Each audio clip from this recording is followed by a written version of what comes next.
Welcome to NCSE Delhi once again. Today we are going to discuss Supreme Court's verdict on reservation. Because UPSC gives much importance to reservation, let's understand what exactly it is. Number one, हमें reservation की जरूरत क्यों है? ये तो बहुत बड़ा सवाल है जिसके अलग आर्गुमेंट्स हैं कि किसी को चाहिए रिजर्वेशन, किसी को नहीं चाहिए। यूपीएससी रिजर्वेशन देता है because in Indian constitution reservation has given to those community which are suffered in our historical background. In our historical background, particular communities in particular regions, they suffered, which leads to their economic background, which impact their social status and their entire life. So because of those reasons, we gave reservation today. And here, one thing which is very important is that reservation is not on the basis of religion. Reservation is on the basis of their social and economic background.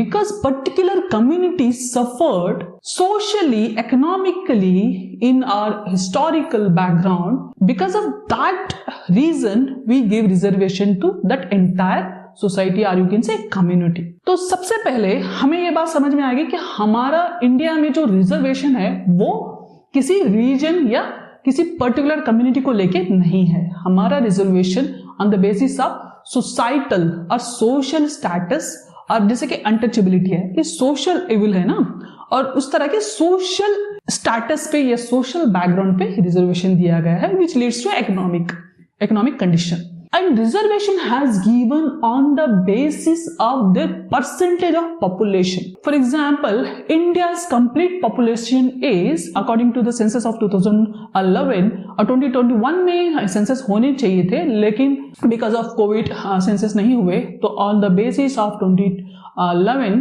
India की total population है 147 करोड़। 147 करोड़ को divide किया गया है on the basis of their particular community, particular creed. अब यहाँ पे scheduled caste has been given 15% population in all government jobs and educational institutions and anything which is under the government of India, because their population is approximately, they contribute 16% of their population in 147 crore. जो scheduled tribe है उनको reservation कितना दिया है? 7.5% reservation दिया है, और इनकी पॉपुलेशन है लगभग 8% पॉपुलेशन है, और जो अदर बैकवर्ड क्लास है वो 27% है। और ये टोटल ये जो सारा जो रिजर्वेशन दिया गया है विच इज 49.5%। अब बचता कितना है? 50.5% बचता है, which is unreserve category. The general category is 25 to 30% general population है, और जनरल पॉपुलेशन को और इसी 50.5% में से कॉम्पिटेट करना पड़ता है। General population will never come under this 49.5%। 49.5% वो रिजर्वेशन है जो SC, ST और अदर बैकवर्ड क्लास को दिया गया है, और बचता कितना है? This is called reserve and this is called unreserve. Economically weaker section is 18.2% है, जो इंडिया की पॉपुलेशन में 18.2% है, which might be a general. ये इसमें से भी आते हैं, जनरल में से ही आते हैं। जो 18.2% है ये जनरल में से ही आते हैं, और इनको रिजर्वेशन जनरल में से ही मिलता है। दैट मीन्स यहां से मिलता है वो कितना? 10% है। अब ये इकोनॉमिकली वीकर सेक्शन क्या है? Economically weaker section is if your annual income is less than 8 lakh, then you will get 10% reservation. No matter from which community, आप पंडित भी हो सकते हो, आप फलां भी हो सकते हो, आप बनिया भी हो सकते हो, आप कोई भी कम्युनिटी से हो सकते हो, या कोई भी कास्ट क्रीड या रिलीजन से हो सकते हो, लेकिन अगर आपकी annual income is less than 8 lakh rupees, then you come under this 10% reservation, और you can say the EWS reservation. अब यहाँ पे एक बहुत इंपॉर्टेंट चीज ये है कि बहुत सारे लोग ये समझते हैं कि रिजर्वेशन SC है और SC 100% हिंदू होगा, ST है तो वो 100% सनातनी होगा, या OBC है तो 100% वो मुसलमान होगा। ऐसा नहीं है। most of the people, they have this misconception. The reservation is not based on religion, number one, and reservation is based on their social status and the historical background. बहुत सारे जो कश्मीर में, बहुत सारे 95% of Kashmir population is Muslim, but वहां पे SC भी हैं, ST भी हैं और OBC भी हैं, ऑल कैटेगरीज आर देयर. और उसी तरह से केरला में there are so many people who are Christians, the population, highest population is Christian, और वहां पे SC भी है, ST भी है और अदर बैकवर्ड क्लासेस भी है. और इसमें there is nothing to do with minority.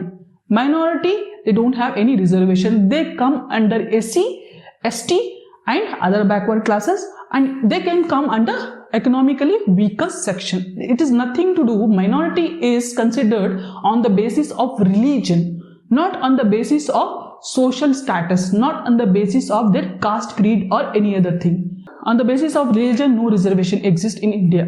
The reservation exists on the basis of only on the social and economic status. आपने देखा 49.5% रिजर्वेशन देता है UPSC, और यू कैन से 59.5% रिजर्वेशन देता है UPSC. Remaining they will be unreserve seats, whoever goes they can elect. तो यहाँ पे एक चीज बहुत इंपॉर्टेंट है, क्योंकि हम इसको डिस्कस कर रहे हैं. उसका रीजन ये है क्योंकि अभी recently 6 January 2026 the Supreme Court has given a verdict on Union of India versus J. Kiran Rao. इस केस में क्या हुआ था, कर्नाटका हाई कोर्ट में एक केस फाइल हुआ था union of India versus J. Kiran Kumar ने. तो ये केस ये था कि एक रिजर्व कैटेगरी का candidate in UPSC who were Indian forest officer, उनको अपना कैडर चाहिए था, तो वो कैडर नहीं मिला, इसलिए वो सुप्रीम कोर्ट के पास गए because of some reservation, because they have enjoyed reservation in their prelims and mains. Because of that reason, they could not get their credit. Supreme Court has upheld the verdict of Rajasthan case, Rajasthan versus Union of India. In that case, which happened on December 19, 2025, जिसमें justice Dipankar थे, उन्होंने ये justification दी कि जो भी aspirant जब UPSC के prelims या मेंस में अगर वो रिजर्वेशन को एंजॉय कर लेता है, एक बार रिजर्वेशन ले लेता है, whether it is in prelims, mains, किसी भी लेवल पे, तो उसके बाद वो जनरल के जो बेनिफिट्स हैं उनको वो ले नहीं सकता. चलो ये बात बड़ी अच्छी है, समझ में आ गई, क्योंकि सुप्रीम कोर्ट ने सीधे सीधे क्लियरली ये कहा इन राजस्थान केस, इन राजस्थान हाई कोर्ट केस, जो कर्नाटका का जो J. किरण राव था उस पे राजस्थान का केस अपहोल्ड किया. तो यहां पे समझने वाली ये बात है कि जब आप UPSC का एग्जाम देते हो, आपको अपनी कैटेगरी, कास्ट, क्रीड और आपका जेंडर सब कुछ आपको मेंशन करना होता है. UPSC एक और चीज करता है, जो SC, ST और विमेन को UPSC फीस नहीं लगाता. UPSC 0 फीस कर देता है. किसको? SC, ST को. कोई भी कैंडिडेट जैसे अपनी एप्लीकेशन में ये मेंशन करता है, जो which is mandatory on you to mention it, क्योंकि आप वहां पे झूठ नहीं बोल सकते, because end of the day you are going to declare जो कुछ भी आपने मेंशन किया है आपके एप्लीकेशन में, वो सारा सब कुछ सही है.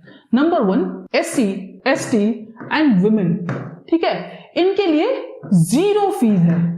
एप्लीकेशन की फीस कितनी है आप ये देखो, 100 रुपीज एप्लीकेशन की फीस है. जैसे आप UPSC का एप्लीकेशन फिल करते हो तो आपकी फीस, अगर आपने अपने आप को SC मेंशन किया या ST मेंशन किया या वुमेन मेंशन किया, तो आपकी फीस सीधे 0 हो जाती है. अब यहां पे आप झूठ नहीं बोल सकते, अगर झूठ बोलेंगे तो आपकी जॉब चली जाएगी. 100 रुपीज का जो बेनिफिट है, not paying 100 rupees as examination fees or you can say application fees to UPSC is come under reservation benefit. Economically weaker section अपनी कैटेगरी जनरल बता के ये इकोनॉमिकली वीकर सेक्शन का जो 10% रिजर्वेशन है ये ले सकता है. ये 100 रुपीज फी पे करेगा, क्योंकि इसकी कैटेगरी आएगी जनरल में, इसकी कैटेगरी आएगी कोई की बनिया या पंडित, ऐसा कोई कैटेगरी आएगी इसकी, और ये 100 रुपीज फीस पे करके ये 10% रिजर्वेशन को क्लेम कर सकता है। और अगर ये ना हो सका 50.5% जो अनरिजर्व कैटेगरी है इसमें से भी ये क्लेम कर सकता है अपनी जो सीट है। और वही चीज the person who applied 0 fees payment करके और इसका बेनिफिट लेके द बेनिफिट ऑफ 100 रुपीज, अब इसको क्योंकि 49.5% ऑलरेडी रिजर्वेशन है तो ये इसी में से क्लेम करेगा। ही cannot come under this category, 50.5% की कैटेगरी में ये नहीं आ सकता। एक ये चीज। अब यहां पे सबसे इंपॉर्टेंट चीज ये है कि जैसे आपने एप्लीकेशन दिया, एप्लीकेशन आपने फिल की, क्योंकि आप झूठ नहीं बोल सकते। झूठ बोलोगे तो आपकी एप्लीकेशन कैंसिल हो जाएगी, आपको जॉब नहीं मिलेगी। अब क्योंकि आप झूठ नहीं बोल सकते, आपके पास ये अपॉर्चुनिटी नहीं है, आपके पास ये डिसाइड करने का, आपके पास ये डिसाइड करने का राइट ही नहीं है, जो कि रिजर्वेशन आपका डेमोक्रेटिक राइट है। लेकिन आप वो डेमोक्रेटिक राइट, रिजर्वेशन आप लेना चाह रहे हो, रिजर्वेशन के बेनिफिट्स आप लेना चाह रहे हो या नहीं चाह रहे हो, इसका आपके पास कोई भी सहूलियत ही नहीं है, कोई भी सुविधा नहीं है। If you are a woman, if you are a SC, if you are ST, तो then you have to fight within 49.5%। आप जनरल जो अनरिजर्व्ड है, द कैटेगरी है विच इज 50.5%, उस कैटेगरी में आप अपने आप को ला नहीं सकते।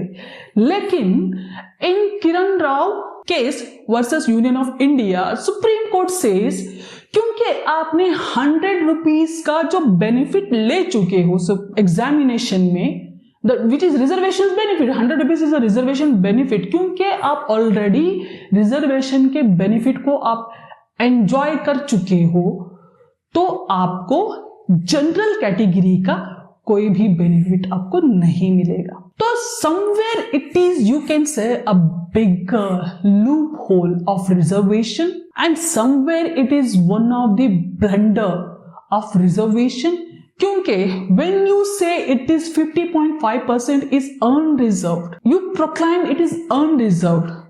Here you are indirectly insisting or forcing, doing mandatory on a candidate to go through this procedure, and you're forcing that person to not come under the unreserve category. Unreserve category में वो benefit उठा ही नहीं सकता, वो किसी ना किसी यहाँ पे उसके पास यहाँ पे चॉइस ही नहीं है। इफ ही इज एसटी और वो फीस पे करना चाह रहा है, 100 रुपीज फीस पे करना चाह रहा है, पे करके वो जनरल कैटेगरी में जो सारे बेनिफिट्स आते हैं अगर वो लेना चाह रहा है तो उसको नहीं मिल सकता। तो here what is very important to understand the candidates, the person who is applying for UPSC examination reservation, तो उसको सबसे इंपॉर्टेंट समझने की बात यह है कि आप अगर अनरिजर्व कैटेगरी में अपने आप को कंसिडर करना चाहते हो तो आप इस कैटेगरी से आपको निकलने की आपके पास चॉइस ही नहीं है, which is somewhere questionable statement कि सुप्रीम कोर्ट के वर्डिक्ट पे और यूपीएससी के जो रिजर्वेशन प्रोसेस है उस पे, calling it as unreserved, it is somewhere questionable. ये सवाल खड़ा करता है कि 50.5% is unreserved, but these people SC/ST cannot get this benefits of unreserved. The general category is reserved.